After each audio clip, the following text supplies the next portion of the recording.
Jamhuri ya Muungano wa Tanzania.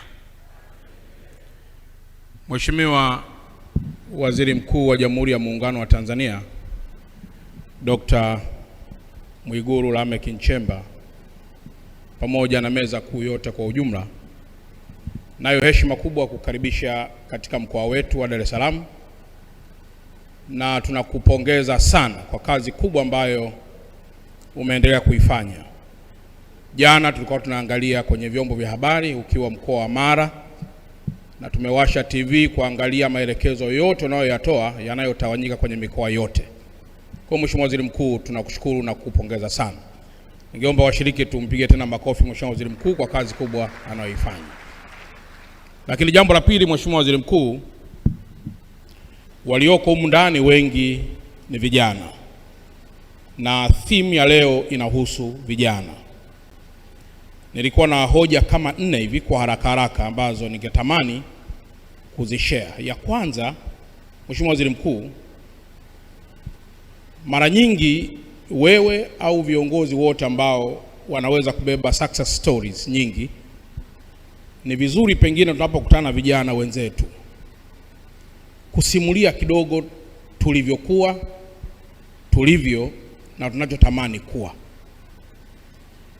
Vijana wetu wengi, kwa mfano, wakikuona wewe waziri mkuu hapa, au wakiniona mimi mkuu wa mkoa, au wakimuona waziri yoyote yule, kwa sababu pengine hawajapata taarifa za kutosha, wanaweza kuhisi kwamba ninyi ni chimbuko la familia za kitajiri sana, au ni chimbuko kutoka kwenye familia za viongozi wengi sana.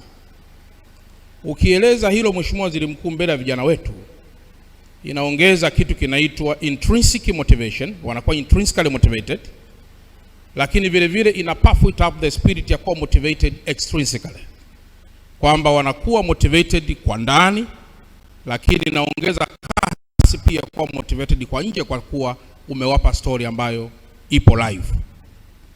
Lakini jambo la pili, Mheshimiwa Waziri Mkuu, hawa vijana kama ambavyo umewaona, wengi tunapata matatizo makubwa sana ya kufikiri makubwa sana na kusahau madogo sana. Lakini wakati fulani pia tunapata matatizo makubwa ya kuchagua miradi. Ni mradi gani ufanye, mradi gani nisifanye. Kwa mfano, Mheshimiwa Waziri Mkuu, mimi na vijana wangu pale nyumbani wawili, hii ni story ya kweli kabisa.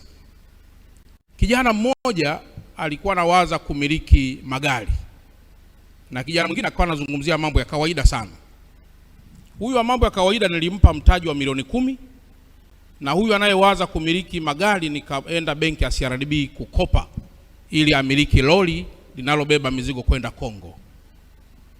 Huyu kijana ambaye nilimpa milioni 10, Mheshimiwa Waziri Mkuu, alienda kuuza juice kwenye maeneo yenye mkusanyiko mkubwa, na kwa siku moja huyu bwana na vijiwe vya juice kama 5, na kimoja anapata shilingi 2.5 kila siku.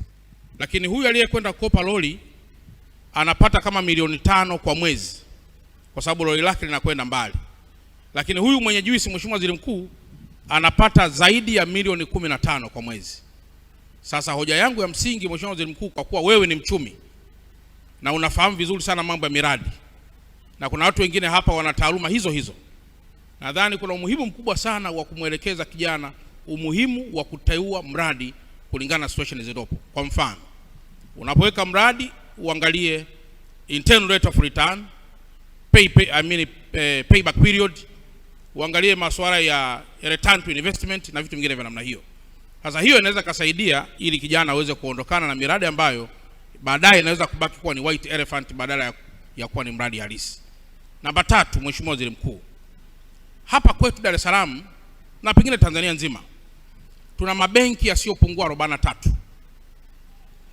Lakini hizi microfinance hizi ndogo hizi zipo kama 3,000. Sasa na maombi makubwa kama mawili, Mheshimiwa Waziri Mkuu. La kwanza, mara nyingi katika ufanyaji wa biashara wanapokopa kwenye hizi taasisi za kifedha huwa pia kuna riski. Sasa ukienda pale BOT kuna kitu kinaitwa risk sharing fund. Hii Mheshimiwa Waziri Mkuu imebaki kwa watu wakubwa pale juu pale. Mimi ningeliomba sana Mheshimiwa Waziri Mkuu, na kwa kuwa wewe ulishakuwa waziri wa fedha, hii risk sharing fund hii ishuke pia kwa wafanyabiashara wa biashara ndogo ndogo, ili pia pale ambapo tunaweza tukapata riski, basi mfuko huo pia uweze kuwa sehemu ya kuweza pia kusaidia. Lakini jambo la pili, Mheshimiwa Waziri Mkuu, duniani kote leo financing framework yake inabidi iwe ile ya sera 4 tunaita ISIP, kwa maana iwe na inclusivity, kuwe na integrity, kuwe na stability, lakini kuwe na protection. Mheshimiwa Waziri Mkuu, ukiangalia leo nikisema protection maana yake nini? Wafanyabiashara wengi wanaweza kwenda kukopa pesa benki, wakiwemo hawa vijana. Lakini leo Mheshimiwa Waziri Mkuu, mimi kama mkuu wa mkoa na wewe kama waziri mkuu umekuwa ukitembea mara nyingi, malalamiko makubwa sana, nimeuziwa nyumba, na vitu vingine vya namna hiyo.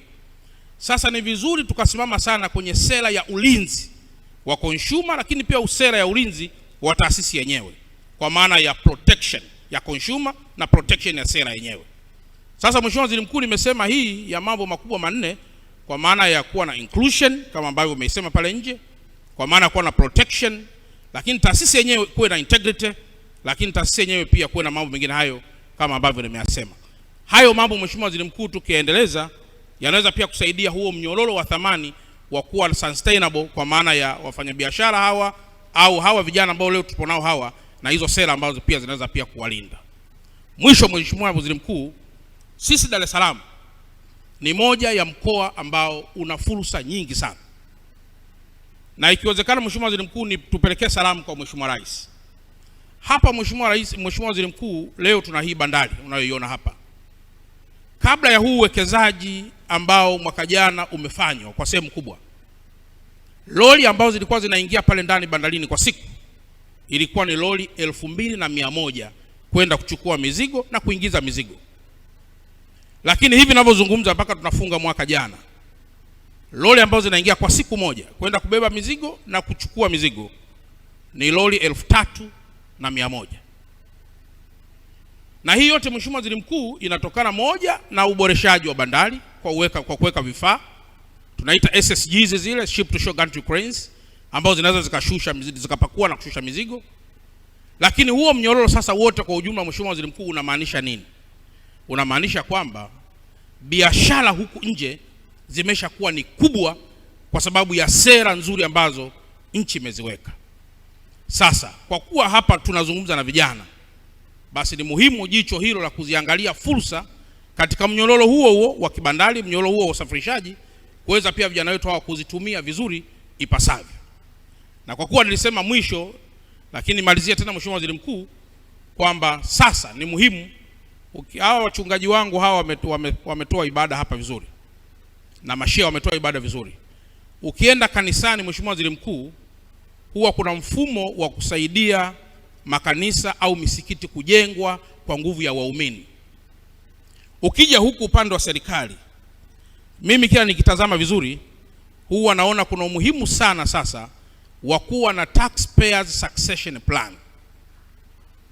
Taxpayers, Mheshimiwa Waziri Mkuu, taxpayer succession plan ni mfumo ambao haudisconnect kati ya mlipa kodi wa sasa na mlipa kodi wa kesho.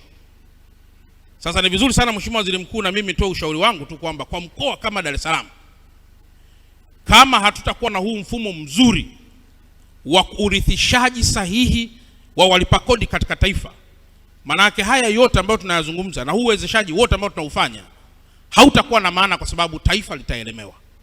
Sasa ni muhimu kuandaa hiyo, kama ambavyo tu makanisani kuna taxpayers pia succession plan kupitia sadaka. Kule we call it sadaka. Sadaka inatumika kujenga kanisa, lakini huku tunasema sadaka ambayo ni kodi ndio itakayotumika kujenga taifa letu. Kwa hiyo Mheshimiwa Waziri Mkuu, niliona niyazungumze hayo machache, na kabla sijasimama nilikuwa nimemsoma mtaalamu mmoja anayesema kwamba words itself cannot capture each and everything like existence and actions, but silence can. Unapokuja hapa nilikuwa nataka ninyamaze kimya kabisa nikimdiga huyu mtaalamu, lakini nimeona niyasema hayo machache na uniwe radhi sana. Asanteni sana. Msimu huu wa Sabasaba, usiruhusu biashara yako ipoe. kwa sababu Global TV inakupa fursa ya kuchangamsha biashara yako. Okoa hadi 50% ya gharama za matangazo na uwafikie mamilioni ya wateja kupitia vifurushi vyetu maalum vya Saba. Chagua kifurushi chako kuanzia $2.5 hadi $5 tu. Matangazo ya mitandao ya kijamii, Reels, radio na YouTube pre-rolls, vyote vipo kwa ajili yako. Ofa hii ni kwa msimu huu wa Saba tu. Wahi sasa. Wasiliana nasi kupitia namba zinazoonekana kwenye skrini yako. Global TV, tunakuza biashara yako.